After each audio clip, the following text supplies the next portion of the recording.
Hello guys, and welcome to our next interactive read aloud. I have some jazz music playing. I hope it's not too loud. If it's too loud, comment on this and I'll repost it. But I love listening to jazz music while I'm working in my new office here at home. The calm music just helps me concentrate. So something I recommend you guys doing is just putting on some calming music while you are working on schoolwork, and it helps you to stay focused and your mind set, and something that I found to be very helpful. Anyways, we are going to start reading again Sharon Draper's book, Out of My Mind. We are on chapter 21 already, which is kind of crazy. We're already that far into the book. So I'm going to read to you guys this chapter and discuss the activity when we are done. Here we go. Going to the bathroom at school just plain sucks. I have to be taken out of my chair, lifted onto the toilet, and held there so I don't fall. Then someone has to wipe me when I'm finished. It's not so bad when it's Mom, but it's awful when a classroom aide has to do that for me. She is required by law to wear plastic gloves, I guess in case I have some kind of infection or disease. It's completely embarrassing. I don't usually have to go first thing in the morning, but I'm so nervous on Tuesday, I asked to be taken twice.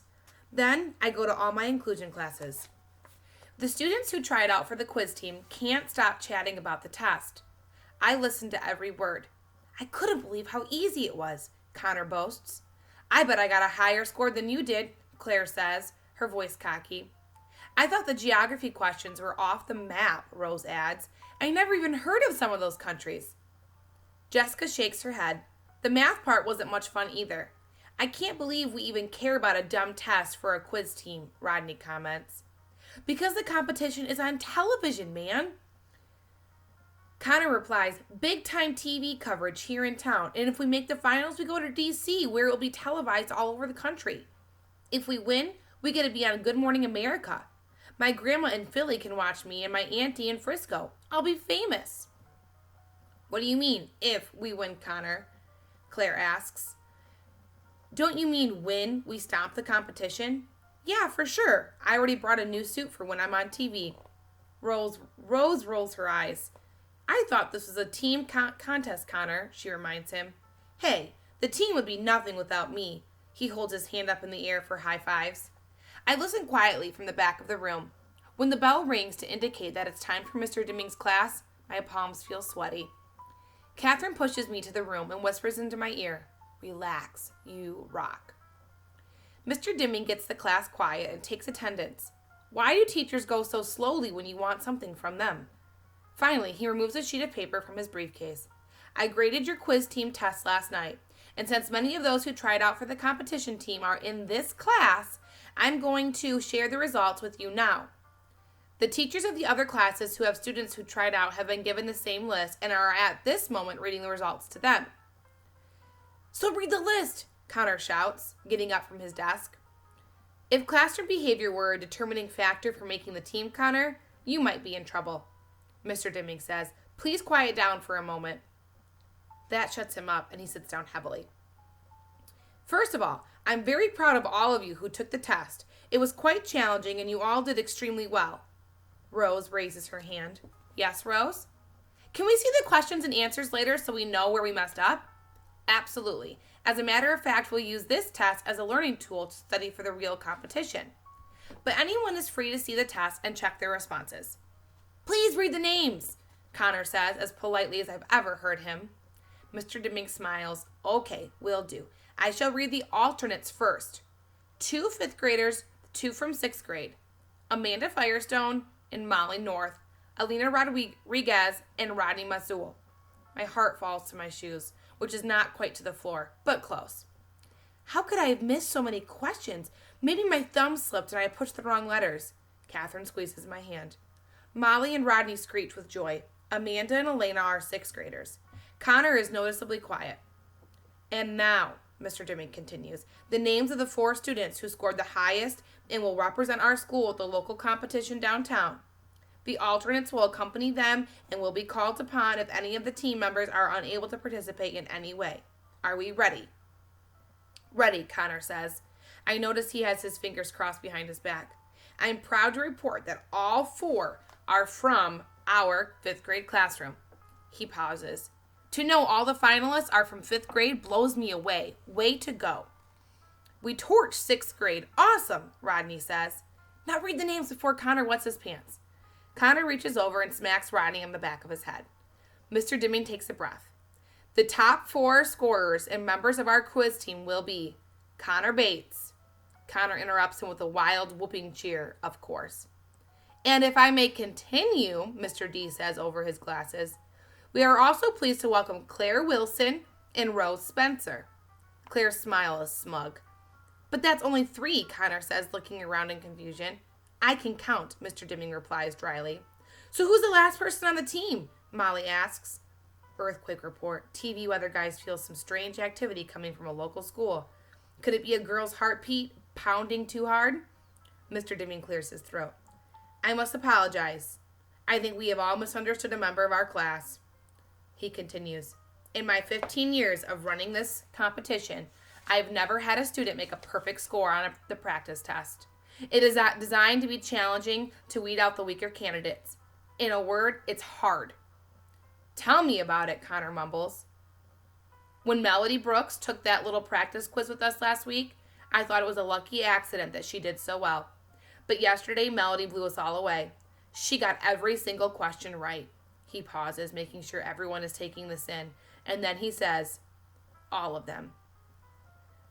So she's on the team? Rose asks, disbelief in her voice. Yes, she's on the team. But, we'll look weird, Claire counters. Everybody will stare at us. I'm not going to have any kind of that talk. Do you understand? Mr. D says sternly. I'm very proud of Melody. I regret I underestimated her, and I'm glad to have her on our team. Everybody in the class turns to look at me. Catherine gives me a hug. Rose flashes me a smile, and I try not to kick and trip and make my teammates sorry that I'll be on the team with them. Will the Whiz Kids folks be cool with Melody? Molly asks. Mr. Dimming looks thoughtful. I'll contact the quiz team officials and let them know about our special circumstances, he says, but that's no concern of yours. Now listen up, team members. We'll meet every day after school for 2 hours for the next 2 weeks. Right up until the first competition. Practice sessions are mandatory. Here's the paperwork for your parents to read and sign. I need it back tomorrow. The more I think about it, the more excited I get. Television, pressure, people looking at me. I can feel myself getting tense and tight. My arms and legs start doing the tornado spastic dance. My head jerks. I try not to, but I screech just a little. Everyone turns at the sound. I can see Molly and Claire jerking their hands, kicking their legs, and making crazy noises. A few people giggle. Mr. Dimming's face grows tight. I aim all my energy at my thumb and point to go. Catherine gets the message and hurries me out of there. I want to find a hole and hide in it. So, that is the end of chapter 21. Chapter 22 is pretty short, so I'm just going to continue reading. Here we go. The next 2 weeks pass in a whirlwind. In spite of my little display of weirdness that Tuesday in class, I showed up at practice on Wednesday afternoon as if nothing had happened. Maybe nothing had. I was just being me. I'm not sure what the others thought. They said nothing about it. So like all the other team members, alternates and regulars alike, I stayed every day after school to practice from 3 to almost 6 o'clock. I still couldn't get over the fact I was part of the team. Okay, truth. There was the team, and then there was me. And we were in the same room, but we weren't quite a team. They appreciated the fact I usually got the answers right, but when Mr. Dimming gave us multiple choice questions to answer, I had to think for only a moment, then hit the correct letter on my machine. But lots of preparation involved fast and furious back and forth discussions, and I had trouble adding anything to what was being said, most of the time. One of the longest one-syllable words in the English language is screeched, Connor announced one afternoon as he chomped on a raspberry Twizzler. That's a good word for Melody, Claire said, as she snatched his candy and took a bite. I couldn't respond, and nobody else bothered to. What do you call that dot that goes over the letter I? Elena asked the group. I knew the answer, but it took me too long to spell out the word. It's called a tittle, Amanda answered quickly, like the brain of a 5th grader. Oh, snap, said Rodney. I planned to type snap when she said that too, but I was too slow. The group had already zoomed on to another question. Gee, they talk fast. Who was the first child born in the American colonies? Rose asked, reading from a huge stack of 3x5 cards in her hand. Virginia Dare, Elena answered. Okay, my turn. She flipped through her own cards, color-coded. Who was the first Miss America? That's dumb, Connor said. They're not going to ask stupid girl stuff like that. You don't know the answer, Claire asked him. Of course I know, Connor replied with a snort. Margaret Gorman in 1921. She was 16 and probably looked better than you. He and Rodney were the only ones to laugh. Rodney jumped in then. I've got a nasty question. What is pediculosis? Without missing a beat, Rose answered, when you've got a skull full of head lice? Ew, do you know that from personal experience? Of course not. I was just looking for a hard word, Rodney told her. He and Connor didn't laugh that time. You want a hard word? I've got one, Amanda told the group. What is hexadactylism? That seemed to stump all of them for a minute. So I had time to tap on the number 6, followed by the word fingers. Then I pushed play so they could all hear my answer. Good job, Melody, Elena said. How does she know all this stuff? Claire whispered to Rose. She's smart, Rose said, flipping through more cards. But she'll look odd on TV, don't you think? Claire continued, as if I couldn't hear her. I was ready for her. I had typed a couple of things the night before, so all I had to do was push a button. TV makes a lot of people look funny. I had the machine say, maybe even you, Claire. Ooh, look who's got snaps now, Connor hooted. Good one, Melody. If I could have danced, I would have. But as quickly as that moment happened, it disappeared. The team zipped on at rocket-paced speed, feeding off one another's knowledge and skill. At the rate they were going, there was no way I could jump in quick enough. I listened, however, and remembered it all. What's the only rock that floats? Pumice. How many chromosomes does a human have? 46. What was the first state to allow women to vote? Wyoming. What's Mr. Dimming's first name? Wallace. We all cracked up at that. At the end of every prep session, Mr. Dimming gave us another official quiz from national headquarters.